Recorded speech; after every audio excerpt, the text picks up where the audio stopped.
In Tucson, it's just kind of, guns are legal out there. You're able to carry a gun. You're able to have a concealed weapon with it's not real tough to have one. So you learn growing up that in certain situations you keep your mouth shut. You never walk up to a car talking trash because you never know what they have in the car. You learn that. And you never talk trash at a party and let somebody leave the party, because if they leave the party after you talk trash to them, chances are good they're going out to get something different. Something better, a little backup, per se. And just little things like that is what I meant, that you learn growing up out there. But I'm not bad-mouthing Tucson. Tucson is a great city, a great place. I love where I grew up. I love being from there. I'm proud of it. I'm proud to have been raised in Tucson, Arizona.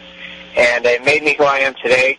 And I'd say I was Tucson built and I was San Diego made, because, Tucson built me into the person that I am in growing up.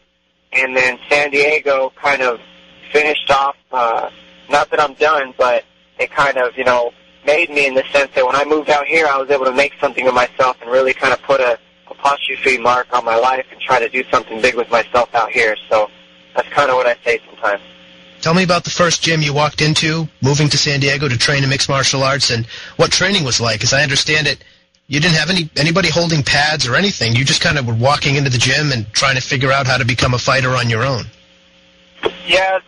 Well, in San Diego, it wasn't like that. I was on my own in Tucson. I moved to San Diego to get away from that life, to be honest. I see. I moved to San Diego to have a coach. So, which do you want to hear about?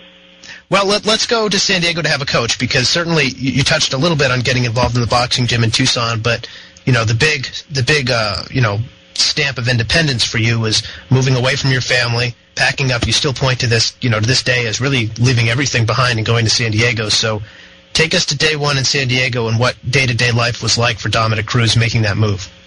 Man, it was scary because I moved away from everything I know, and I was 21 years old and hadn't really experienced anything. I didn't have a lot of money growing up, so I never really traveled a lot or got to go a lot of cool places, to be honest. I've never left the States other than Mexico.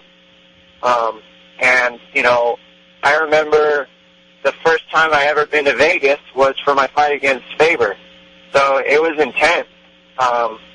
And then when I moved to San Diego, I moved in and I lived with Eric Del Fierro on his floor on an air mattress for about 3 months, because he gave me that option, thank God.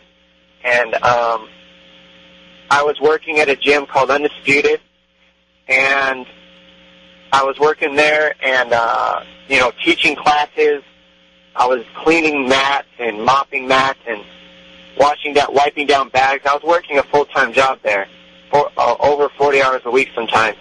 And at the same time, I was training to fight. And the reason I moved out here was because I was fighting for that world title, and I said, it's time to take this serious. You're fighting for a world title. You need a coach. You need good training partners, and San Diego had that to offer. So I moved out and started working with Eric, and that was my first camp. And I was working full-time job, like I said. I was teaching classes, and I was basically a janitor for the gym at Undisputed at the same time. And, I was just mixing the two up, training and working.